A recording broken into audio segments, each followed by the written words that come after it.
For my project, I wanted to investigate the debate on #TakeAKnee, so I asked the question, is kneeling during the national anthem a disrespectful form of protest?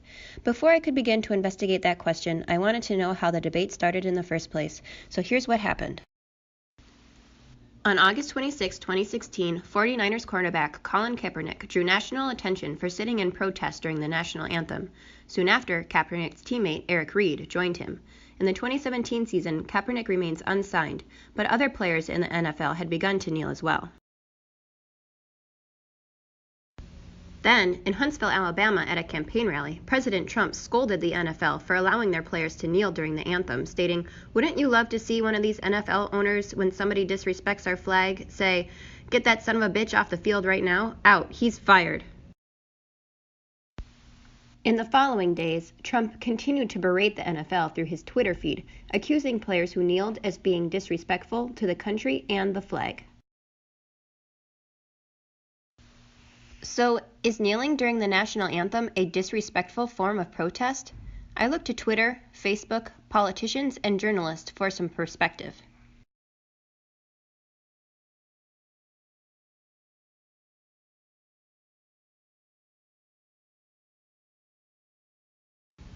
I asked my husband, an active duty crew chief for the U.S. Air Force, if he felt personally disrespected by athletes kneeling during the national anthem.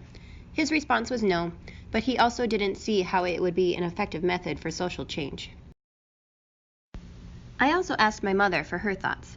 She told me that she felt kneeling during the anthem was a sign of respectful protest because it demonstrates an acknowledgement of what the flag represents and the expectation that the nation can and should do better. After reading and discussing the thoughts of others, I agree that kneeling during the anthem is a respectful form of protest and that Kaepernick's intentions for doing so are just. But I am also dismayed that the protest was manipulated from its original intent. So maybe instead the question should be, is the football field an appropriate platform for protest? I looked to history for an answer. In 1968, Tommie Smith and John Carlos bowed their heads and raised a Black Power salute when standing on the podium at the Olympic Games in Mexico City. They did so to protest poverty, lynchings, and oppression of blacks in the United States. They were ordered to leave the stadium and were suspended from the U.S. track team. In 1967, Muhammad Ali refused to enlist when called to the draft. As a result, he was stripped of his championship title. But he said, "If I thought the war was going to bring freedom and equality to 22 million of my people, they wouldn't have to draft me. I have nothing to lose by standing up for my beliefs." Jackie Robinson became an outspoken advocate for civil rights after retiring from baseball.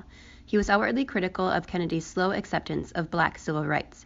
He wrote to Kennedy in '63, "The pace at which our country is moving toward total equality for all peoples is miserably slow." Professional athletes have an incredible sphere of influence. They have an astounding opportunity to exercise their right to protest on a national stage and draw attention to issues in our country that need to be addressed. They will be ostracized for it, and Kaepernick is certainly not the first, but they will have peacefully stood up for a cause they believe in a country where they have the freedom to do so. The question now is, will the actions of Kaepernick and his fellow athletes leave a lasting impression? That remains to be seen. Created using Powtoon.